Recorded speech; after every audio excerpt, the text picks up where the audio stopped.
Hello बच्चों, let's see this question. The question says two coherent sources of equal intensities produce maximum of 100 units. If amplitude of one of the source is reduced by 20%, then the maximum intensity produced will be.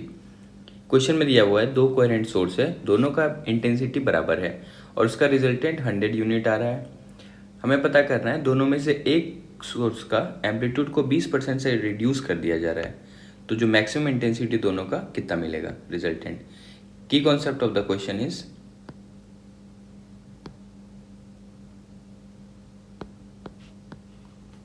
First key concept of the question is maximum resultant intensity of two coherent source.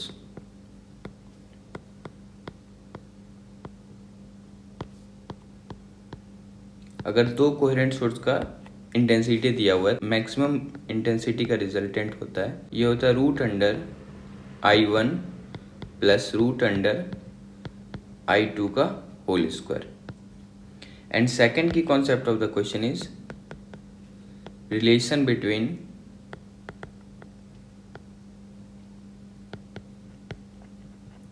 intensity and amplitude. और ये relation आप ध्यान रख सकते हो, intensity is directly proportional to amplitude का square. यहाँ पे I फॉर इंटेंसिटी है और कैपिटल A फॉर एम्पलीट्यूड है. तो इसकी कॉन्सेप्ट की हेल्प से हम लोग इस क्वेश्चन को सॉल्व करेंगे. यहाँ पे दिया हुआ दो कोहेरेंट सोर्स है, तो दो अलग अलग आप सोर्स मान लो, दोनों का इंटेंसिटी बराबर है, तो इंटेंसिटी आप कर लो, इससे I1 कर लो या I0, दोनों का I0 कर लो. अब कहा जा रहा है कि दोनों का जो मैक्सिमम रिजल्टेंट है, यानी मैक्सिमम इंटेंसिटी दोनों का कितना है, ये 100 यूनिट है. तो अगर आप फॉर्मूला लगाओगे I मैक्स का, तो ये 100 यूनिट दिया हुआ I मैक्स का फॉर्मूला है 100 इक्वल टू, यहाँ पे आप क्या लिख सकते हो, √I0 प्लस √I0 का होल स्क्वायर.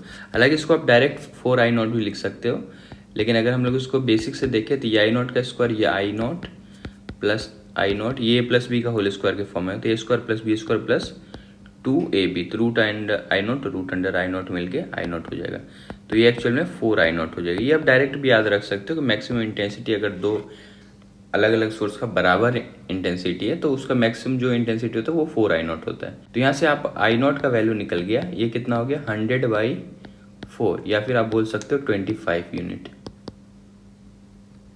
ये हो गया I0, यानी किसी एक सोर्स के द्वारा जो इंटेंसिटी प्रोड्यूस हो रहा है वो हमें मिल गया. अब कहा जा रहा है उसमें से किसी एक सोर्स का एम्पलीट्यूड को 20% से डिक्रीज कर दिया जा रहा है. तो अब देखो, अब दो सोर्स है, हमें मिल गया, दोनों सोर्स का इंटेंसिटी हमें मिल गया, ये 25, यहाँ पे भी I0 है और यहाँ पे भी I0 है. एम्पलीट्यूड भी बराबर रहा होगा A, या फिर इसका भी A रहा होगा. अब कहा जा रहा है कि एम्पलीट्यूड को 20% से रिड्यूस कर दिया जा रहा है. अगर हम लोग एम्पलीट्यूड और इंटेंसिटी का रिलेशन देखें तो दोनों का इंटेंसिटी आ चुका है हमें 25 यूनिट, इसका भी 25 यूनिट. अगर इसका एम्पलीट्यूड देखें तो I0 equal directly proportional to amplitude का स्क्वायर. तो यहाँ से अगर आप प्रोपोर्शनलिटी के हिसाब से देखो तो ये 25 डायरेक्टली प्रोपोर्शनल टू एम्पलीट्यूड का स्क्वायर. यहाँ पे भी I0 directly proportional to amplitude का स्क्वायर. यहाँ पे भी दोनों का इंटेंसिटी बराबर है, तो 25 डायरेक्टली प्रोपोर्शनल टू यहाँ पे एम्पलीट्यूड का स्क्वायर, या फिर A1 A2 आप भी बोल सकते हो. तो यहाँ से एम्पलीट्यूड डायरेक्टली प्रोपोर्शनल टू 5 बोल सकते हो, यहाँ पे एम्पलीट्यूड डायरेक्टली प्रोपोर्शनल टू 5 बोल सकते हो, क्योंकि √100 इधर आएगा तो 5 हो जाएगा.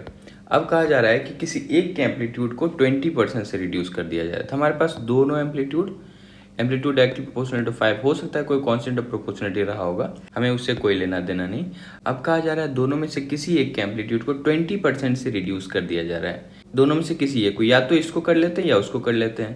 तो सपोज ये फर्स्ट वाले को ही कर लेते हैं, चलो नंबरिंग कर देते हैं, ये फर्स्ट हो गया, ये सेकंड हो गया.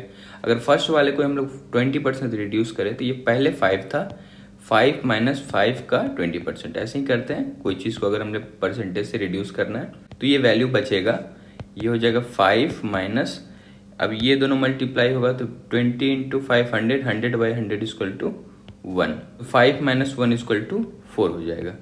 और इसका जो एम्पलीट्यूड है इसको इसे बदलने की जरूरत नहीं है, ये 5 ही रहने देना है हमें। ये 5 है, ये 4 है। अब हम लोग इस एम्पलीट्यूड की हेल्प से हम लोग ये निकाल लेंगे कि दोनों का इंटेंसिटी कितना रहा होगा।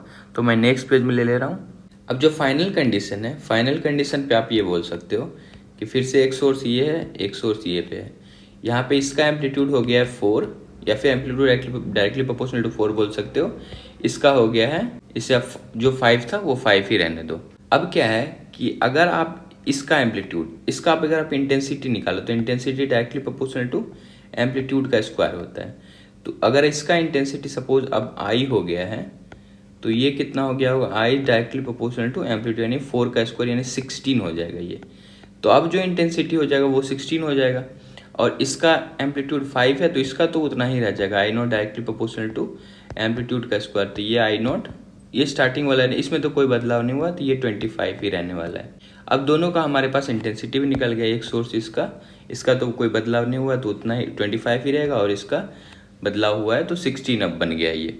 अब क्या है, फिर से हमें रिजल्टेंट निकालना है, तो अब से फिर से अगर हम लोग आई मैक्स निकालें तो ये कितना हो जाएगा, डायरेक्ट फार्मूला, ये वाला फार्मूला में अप्लाई करना है आई मैक्स का। ये हो जाएगा रूट अंडर आई, ये I plus root under I nought, ये वाला आई नॉट, ये I1 प्लस I2 होता है तो हम लोग जो माने इसका स्क्वायर।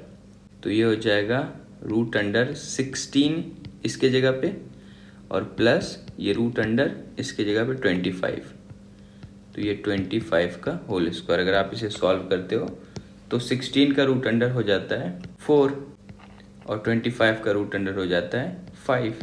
तो इसका जब आप स्क्वायर करोगे तो 4 प्लस 5 इक्वल टू 9 का स्क्वायर हो जाएगा ये। तो 9 का स्क्वायर कितना होता है, ये 81 होता है। तो इंटेंसिटी कितना आ गया, 81 यूनिट। इस हिसाब से correct option is option number 2। Hope you understood it well. Best of luck. Thank you.